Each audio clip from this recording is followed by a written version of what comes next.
Learning to forgive. Y'all, welcome to Black Hollywood Live. I am Tyler Tyson, and this is the Red Table Talk After Show. We're talking all things forgiveness on this show, so make sure you get your tissues and your notepads because I am going to help you get your entire life together. Keep it locked.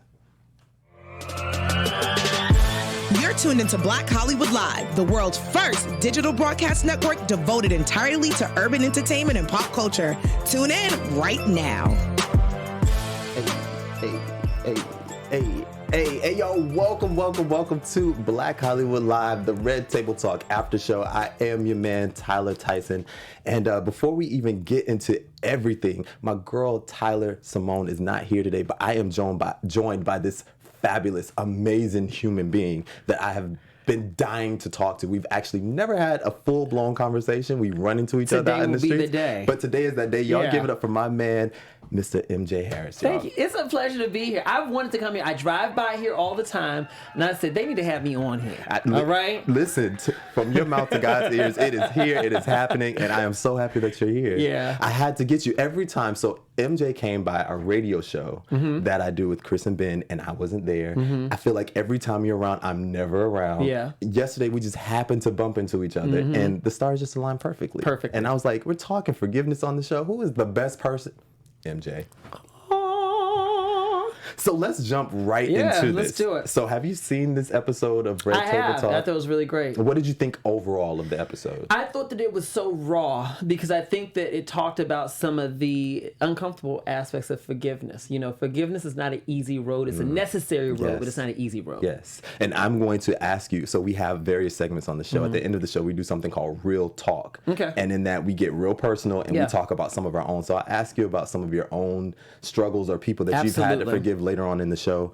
But one of the things that I want to talk about is that the brother Caleb, Jada and Caleb were going back and forth talking about forgiving their father who passed away. He had a serious drug addiction. And Caleb said that he thinks that above everything else, the hardest person to forgive is yourself. I agree. Why is that? Well, you know, because the reality is, in order to forgive yourself, you've got to be aware that you need to forgive yourself. I was talking to someone the other day. She had a really huge heartbreak. She said, I was with this man for years. He treated me poorly. It became toxic. He became a little physical at a certain point in time, eventually cheated on her, and it was to the point where she had to eventually leave him. She says, I'm struggling to forgive him. I'm struggling so bad. And I said, here's the thing. Forgiving him is not the key to closure. Yeah. Forgiving yourself is the key. She says, what do you mean? I said, have you forgiven yourself for the fact that you chose him? Have you forgiven him for the fact that you accepted him back? Have you forgiven him for the fact that you entertained his foolishness continuously and consistently and ignored your good instincts and ignored other people's advice? Because I'm sure other people told you to leave this thing. Right. And so to me, forgiving yourself is so hard because I think a lot of people don't understand that we really do hold resentment towards ourselves in situations where we feel that we could have made alternative choices. Yeah. And that's what they talk about in the show. It was like so many different points where he was like, you know, I had to just realize that this is just who he is. And really my disappointment and my anger and my frustration was because of the fact of the expectations that I placed on him. And when he didn't meet those expectations, I felt let down. I felt betrayed. I felt all of those. So how do we not put those expectations on people? Well, I think that the reality is I had the same thing. You know, a very, very close relative of mine went from being a drug addict, so addicted to cocaine, then to crack, and then after crack went to alcohol, and it's been alcohol for decades now. And I have wished for him to be different for so long, so much so that I even said, if you were drunk, don't call me. I would avoid flying out to see them and everything like that. And what I had to do is I had to forgive him for who he is. I had to most of all forgive myself for my lack of willingness to accept who he is. Here's the thing. When we get into forgiving ourselves and moving into acceptance does not mean that you like the person's choices. Yes. Acceptance means that you accept that this is who the person is and you're willing to allow them to be who they are. Yes. And you choose to have a relationship with them that works within that and with your own boundaries as well that work for you. You touched on something that I don't say much about sexuality, any of that, gayness or anything. Yeah. But one thing that I will say that I have always struggled with, just in hearing politicians and hearing people talk about tolerance and how, you know, I'm tolerant about this person. I'm tolerant about someone's religious beliefs. I'm tolerant about their sexuality. It's like, no, that's not the goal. The goal should never be being tolerant, because then it sounds like you're doing someone a favor. No. Then it sounds like, you know, I don't like this still, but I'm just going to deal with. When you accept someone, whether you like it or it doesn't affect you. I accept this person for what they believe and what they think. So why? I'm just happy you said that. That like sparked something for me. Here's the thing that makes acceptance work. Acceptance with boundaries. So I can accept you as you are. My boundary is that I may not want to interact with you under certain circumstances. So I can accept you as you are, but I don't want to have certain types of conversations with you. I can accept this person who I'm speaking about my family. I can accept him as he is, but I don't want to speak with you on the phone when you are drunk, or I don't want to spend too much time around you when you're in that state of mind. So that's my boundary. And I think that once people understand that with acceptance is not you saying, I'm going to tolerate you. Acceptance is simply saying, I want to find a way to have a relationship with you that respects my boundaries and it allows you to be who you are until you decide to be something different. Yeah. And then also another thing that I've been thinking about on this show, on previous shows, we've talked about deal breakers in relationships. We talk a lot about relationships on the show. Imagine. And I feel like everyone has that breaking point. Everyone has that moment where if this person says or does something, we can't really come back from that. I can forgive you, but it'll never be the same. And everyone has that moment where they're confronted with and they have to test that thought. Say, these are my deal breakers. That's it. But what happens when it happens? Yes. And so in listening to Caleb and Jada talk about their father, the father at one point said something to Caleb about something to the effect of, I would rather get high than be your father. Like something so traumatic to say to a child. That would be almost, I haven't been in that situation, so I could assume that would be a deal breaker for me. It would be so hard for me to get over that. So in the spirit of forgiveness, how does one get to a place that you say something so hurtful? How are we expecting someone to forgive that? Because it was never about you in the first place. Now, I'm not saying that to say that you need to remain in a relationship with that person at that point in time, but let's say that things come to the point where they are trying to rectify this relationship and the person comes back and says, I'm sorry for saying that I didn't want to be your father, or that I'd rather be in a relationship with drugs more than be in a relationship with you. I think that where forgiveness comes into play is, first of all, accepting that by not forgiving them, the past is not going to be any different. You're not going to change the past by not forgiving them. You are not in any way, shape, or form sticking it to the mini harder. You're hurting yourself. Yeah. And the other thing that we need to remember is that we ourselves have all made mistakes, some intentionally and most of them without any intention at all. We do the best we can based on where we are. And we are all operating with our own traumas and our own scars. And I think that once we can understand that and have a level of empathy towards someone, to be able to say, okay, I recognize where you were at when that happened. Then I can move to the space of being able to say, I forgive you. Because forgiveness is the gift to myself. Now, in forgiving you, that may not necessarily mean I want to be in a relationship with you again, okay? I was in a relationship years ago. He beat my behind. It was terrible. It was an awful relationship. Oh, it was a physical? Absolutely. Wow. Absolutely physical. Okay. I remember I got pushed outside of a car, literally. And this man came to me. I was speaking at an event. And he came up to my table. I had not seen him in years. And he came up to my table. I haven't seen him in years. So he comes to my table and says to me, hey, baby. And I said, hi, how are you? And the first thing, my heart started pumping. And I said, hi, how are you? And I realized he can't do anything to me now.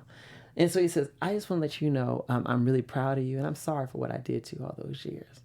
And I said, I appreciate that. And I accept your forgiveness. I accept your apology. And then he says to me, cool. He's like, I would love to hang out with you again. I said, I'm not going to be able to do that. I forgive you, darling, but I don't want you anywhere close to my life. Yeah. No. I don't know if you're toxic now, toxic. I don't know where you at in your life today. You could be feeding hungry kids on the side of the street. I don't want you in my life. I forgive you. Forgive you, baby. I've released that. I don't want you in my life. You have the right to forgive somebody while still not giving them access to you. That's freedom, isn't it? Yeah.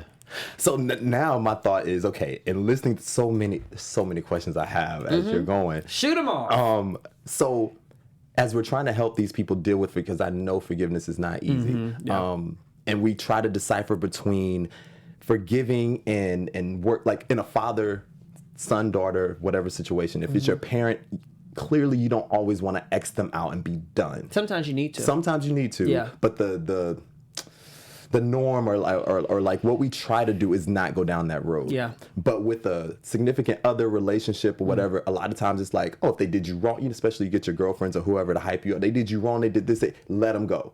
You got us. You'll be fine. First of all, you don't need to be taking no kind of forgiveness, no kind of relationship advice from somebody who's not in the same kind of relationship as you. You listen to your single friend who can't keep a man about how to deal with yours. That don't make no sense to me, you know? And so to me, what I say is this: your first stop when you're in a relationship, if I'm in a relationship with somebody, one of the conversations I have with them from jump is I say, our relationship is our vault. Now, that's not to say we can't talk to nobody, because you do need outside feedback, Preach, right? But our relationship is our vault, okay? And we're going to work through things together. And if we can't work through things together, then we're going to call in a licensed clinician to help us. We're going to call in a therapist to help us out through this whole thing. I'm not going to go to my mom about our relationship. Why? Because my mom going to always say I'm right. You don't need to be going to your best friend because your best friend going to defend you and vilify me, you know. And it's so funny, me and my best friend, we have a pact, and our pact is this: when we're in relationships, even though we may talk to each other about what's going on in a relationship, our pact is that we will never ever vilify the other person's partner. Because here's the thing: after everything's gone through it and you get through it and you've forgiven him,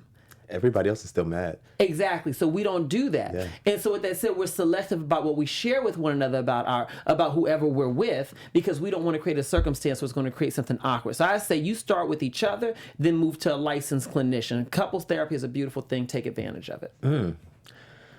Whew. That's a lot right there. So how does one even, like in relationships, so as I was saying, when someone in your relationship does or says, so I know someone, y'all know I'm good for knowing people.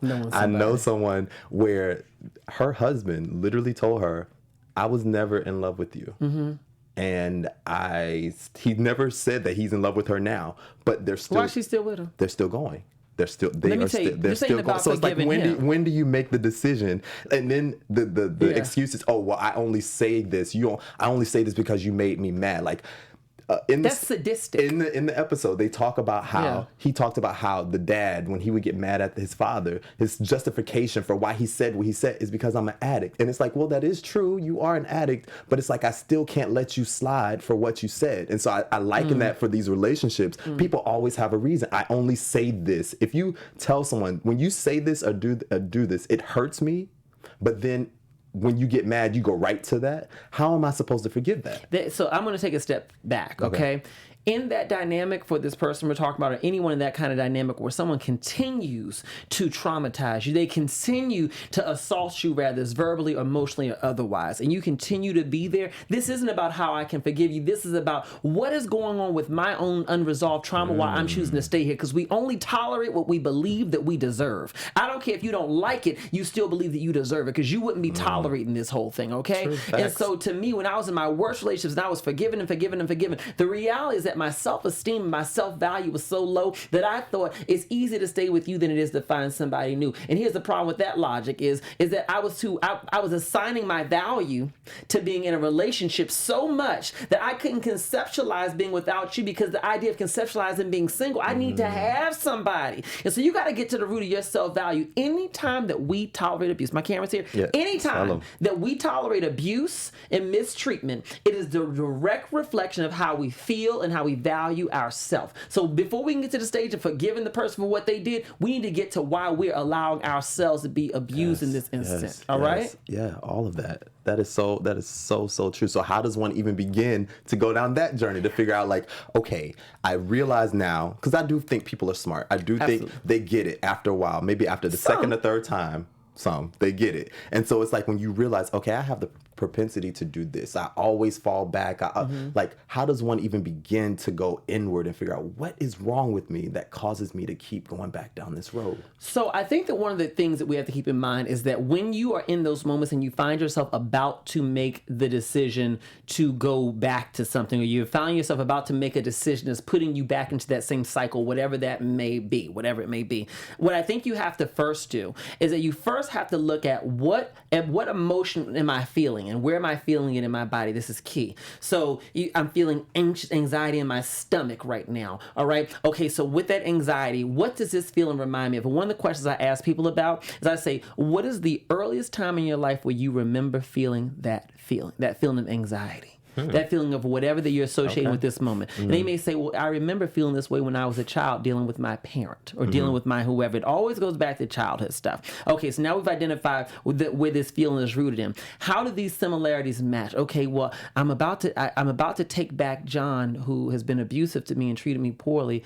And this reminds me of when I would always forgive my father for beating up my mother, right? And so with that said, what we can get to the root of is that you learned how to normalize dysfunction. You learned how to forgive an abuser based on that point in time in your life. So you're just acting out what you learned. And now that we've identified the root of it, now you got a choice. Do you want to continue this pathology? Do you want to continue these choices? Or do you want to make an alternative choice at that point in time? So it's identifying, what am I feeling?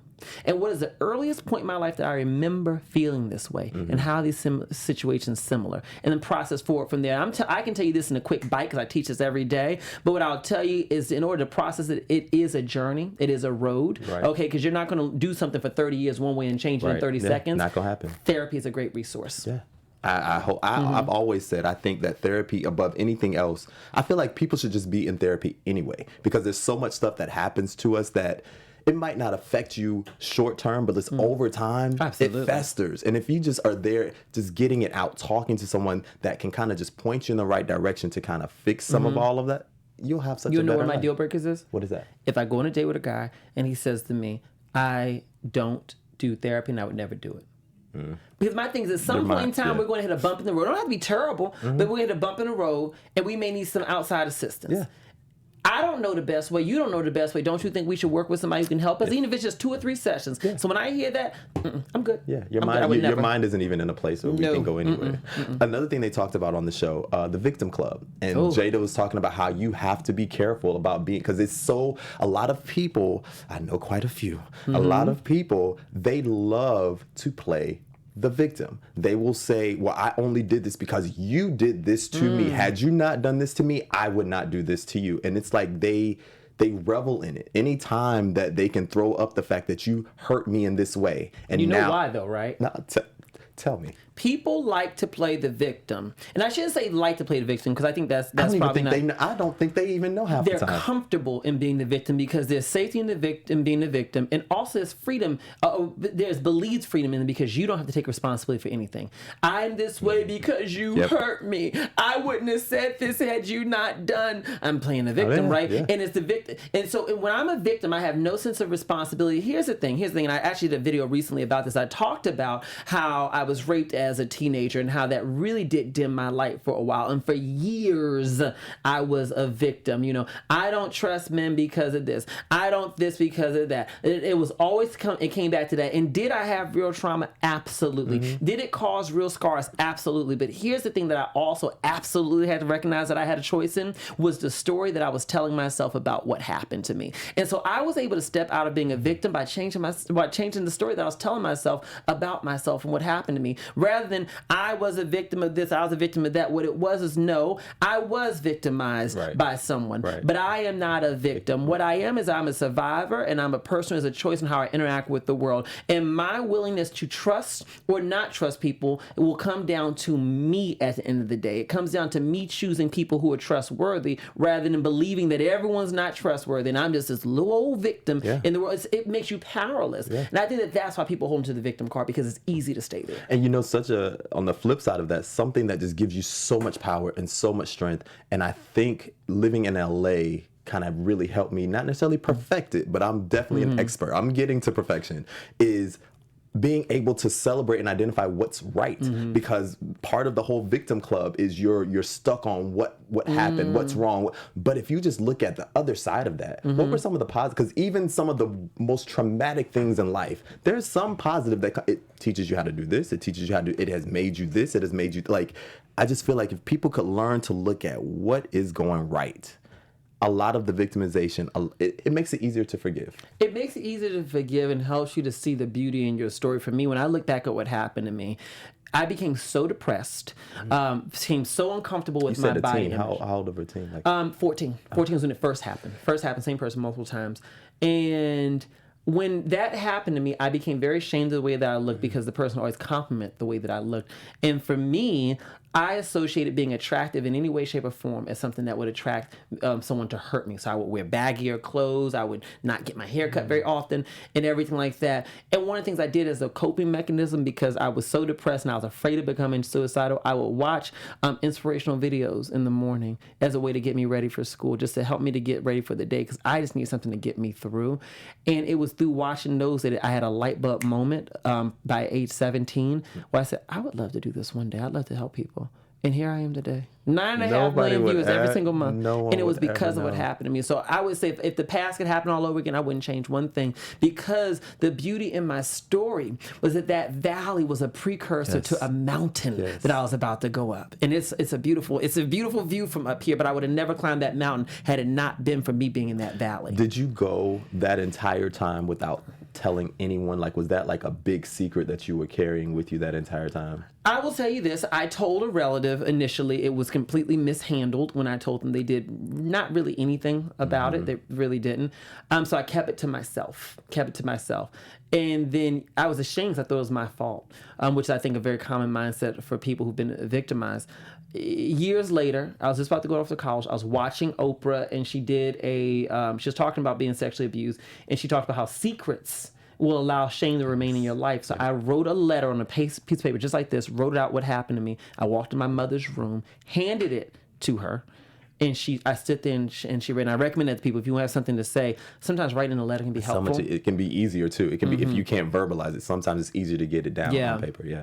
And she read it and she said, "Who knew?" I told her who knew. Of course, she went off on whoever knew. And we dealt with it from there, and I got into therapy. And so I'm assuming the therapy is what led to the forgiveness of that individual. Do you think you would have arrived at the forgiveness? It took a very long time for me to forgive him. I'm 34 now. I didn't forgive him until I was about 31. Okay, I thought I was over it. I'm doing videos, big old audience, featured by Oprah, and I still hadn't forgiven him. Yeah. And so what allowed me to forgive him was the fact that I kept on seeing myself end up in relationships where I was being victimized over and over and over again. Because I was in the mindset of still being a victim, I was attracting predatory people. People are same thing that you didn't weakness. Want. Yes. Yeah. And I said, I'm tired of being in terrible relationships. This cannot continue to be my story. So the only way that I can change my story is by dealing with the root of why my story is the way it is. And the root of it was that I was victimized and I had significant trust issues and self-value issues. And so I had to get back into therapy to work through that. And that's what allowed me to forgive him. And you just said something that kind of said what I was saying earlier, is that when you can control, or you get your mind around the fact that you literally are in control of your life. Absolutely. If you are, let's say, a passive person or a shy person or whatever it is, you can change that. You can, if you don't like the life that you're living, whatever that life is, you have the power to change it, and you can. You mean anyone you want to be.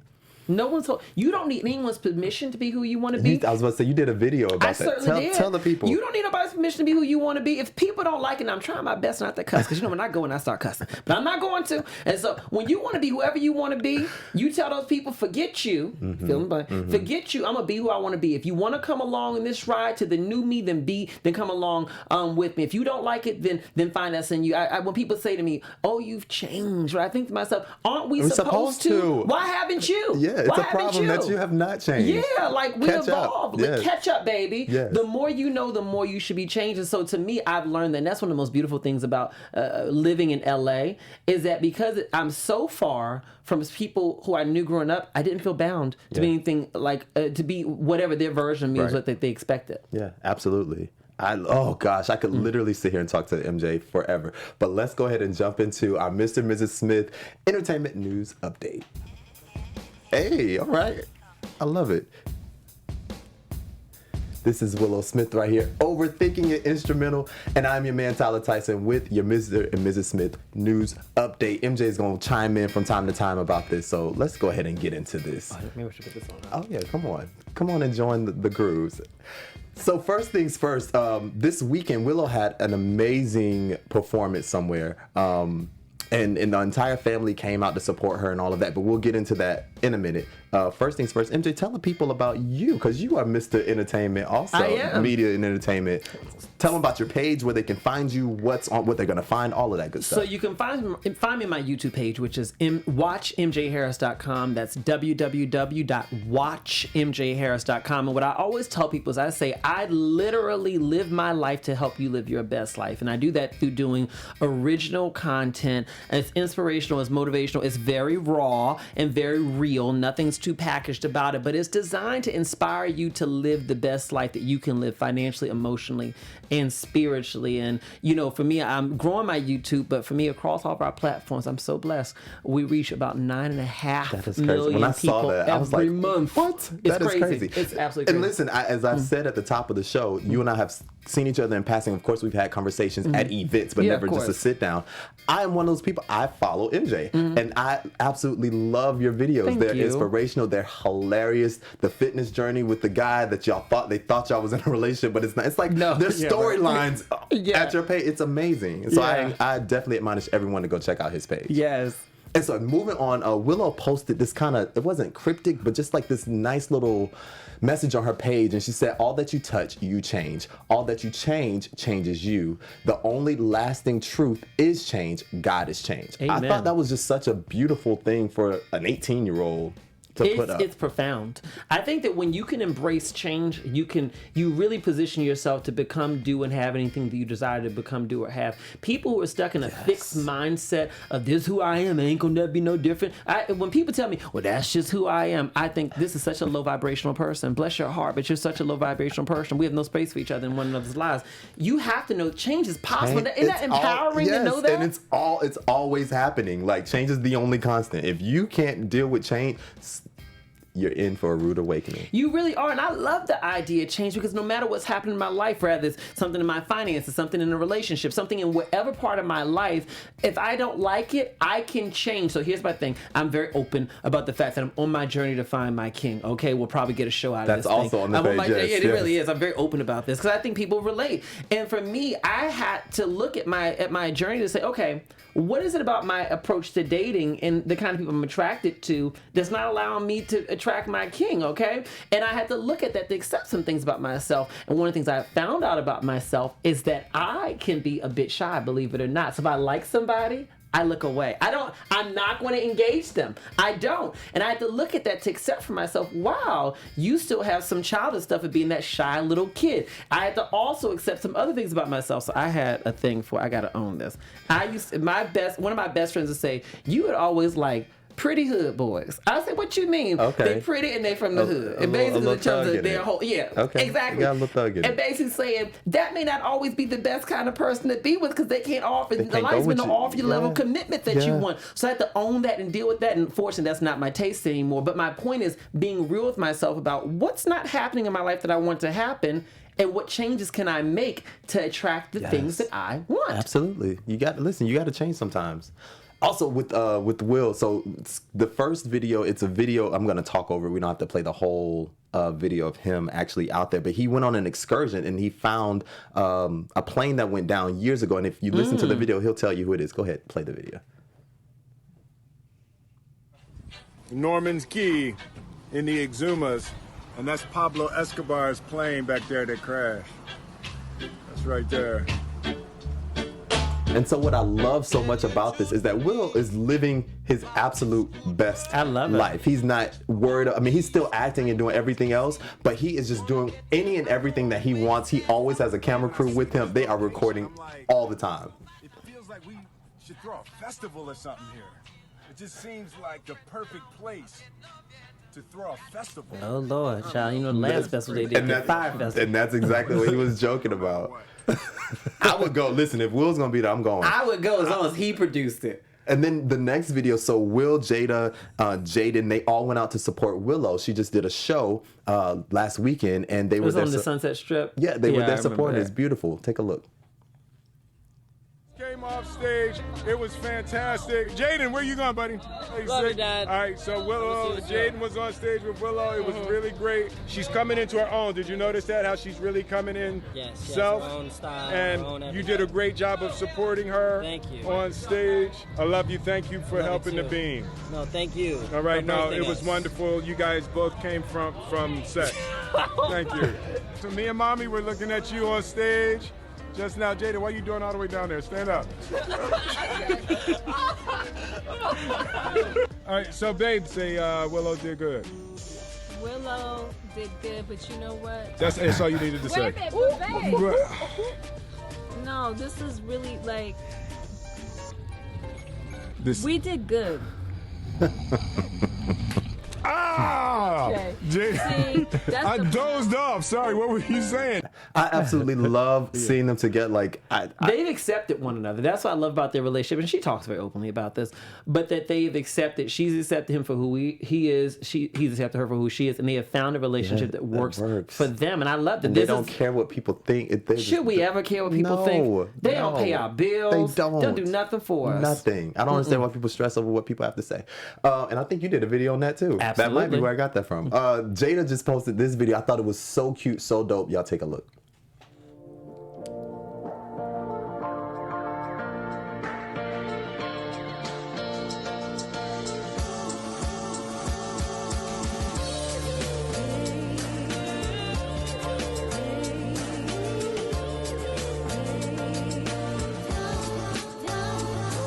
I just feel like that should be like a video, like a commercial or something. It's like fabulous. It's so amazing. I buy a cell phone based on I don't even know what she's selling, but I want it. I love it. And then on the next video, Jaden, so ASAP Rocky, you guys know he was locked away in Sweden, I believe. Yeah, I think so. He just got released and he did a show. Jaden actually came out and supported and did the show with him. Y'all take a look.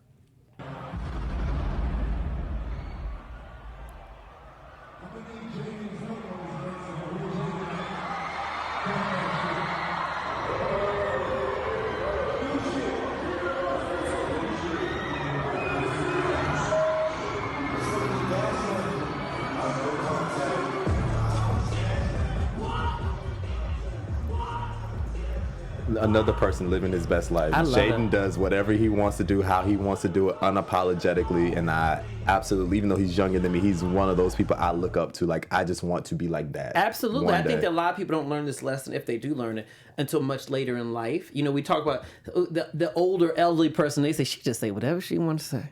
What if you could be that way from jump? Say whatever you want to say. Be whoever you want to be. Yeah. You really can. You really can. I quoted that a long time ago. I used to be so packaged. If you look at my old videos, I used to be very packaged. I was in the suit and the ties, blah, blah, blah, blah. I hated it. Got good numbers from it. And I said, I want to be myself, whatever that may mean. I want to be my full self. And my team actually told me no. They said, you should not do that. Well, they can't tell me I own the company, but they said, you should not do that. I did it anyway. My numbers went up by something like 1,000% within 6 months. Exactly. Being yourself is freeing for you, but it's also more attractive to other people. Yeah, I know that. People relate to it when you're being yourself. And speaking of that, another side of Jaden is that he's so about the people and he's all about uplifting the community. He has this thing that he does, seems like weekly, where he's feeding the homeless. Take a look right here in LA.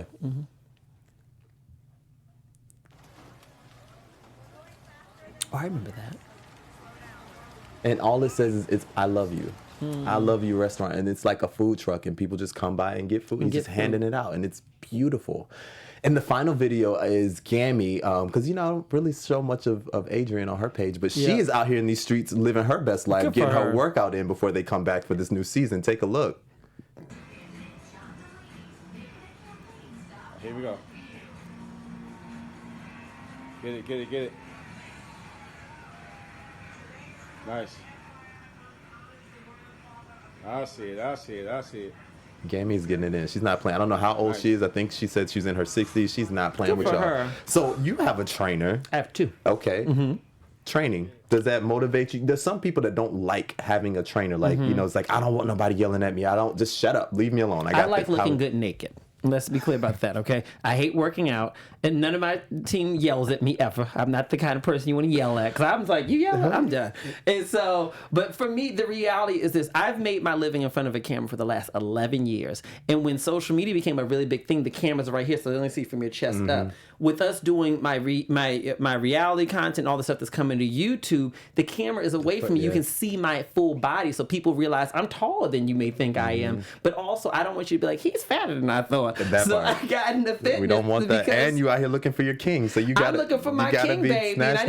Baby, absolutely. I need to be his fantasy. I need to be the thing he was manifesting. I love this man right here. So with that was our Mr. and Mrs. Smith news update. Let's jump into our next segment, which I have been dying to get to. I've been trying to rush through the show to get to this part, which is our real talk segment. And you guys that follow us, you know that this is where we just take a topic and we just go in and we get personal. So the topic that I wanted to ask you, since we're talking about forgiveness, who or what, you've kind of told me some heavy things. I can't imagine anything bigger. What was your hardest forgiveness? Like, who was the hardest person for you to forgive and why? It was forgiving myself.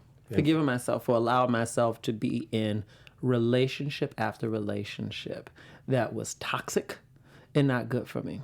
I had to forgive myself because my self-esteem was so low. I mean, it was just so low. I didn't think very highly of myself. If you just simply wanted to be with me, I felt honored. I felt honored. I really did.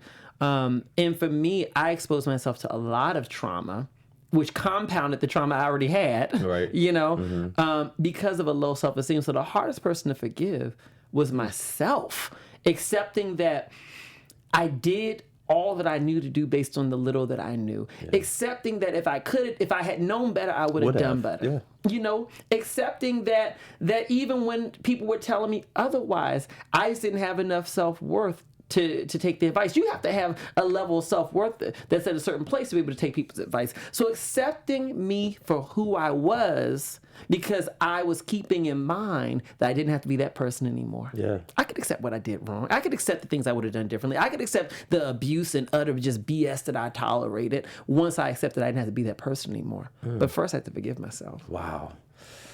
Okay. Well, in my real talk moment, mine actually, and I don't know if it, and maybe you can correct me, but I don't know if forgiveness can be accidental.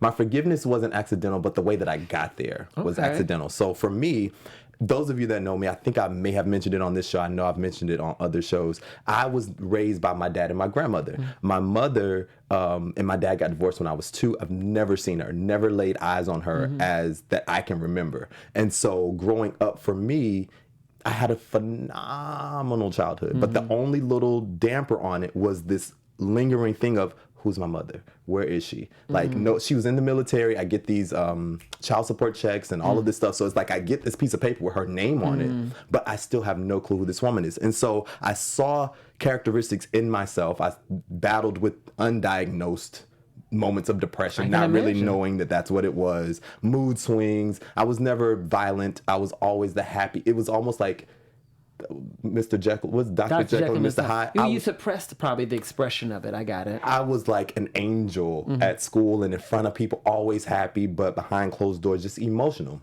And so I got to a point where I realized that this is not hurting anyone but me. And it's like, I am not going to carry this around with me for the rest of my life. So my senior year of high school, I just let it go. I literally forgave. It was a sermon that somebody talked about at church, and it touched me, and it helped me realize that sometimes people come into your life for a season. Everybody has a different purpose, and just because everybody else's mother does it this way, that doesn't mean that that's how mine is supposed to do it. Her purpose was literally just to get me here. Had she not gotten me here, she could have easily aborted me.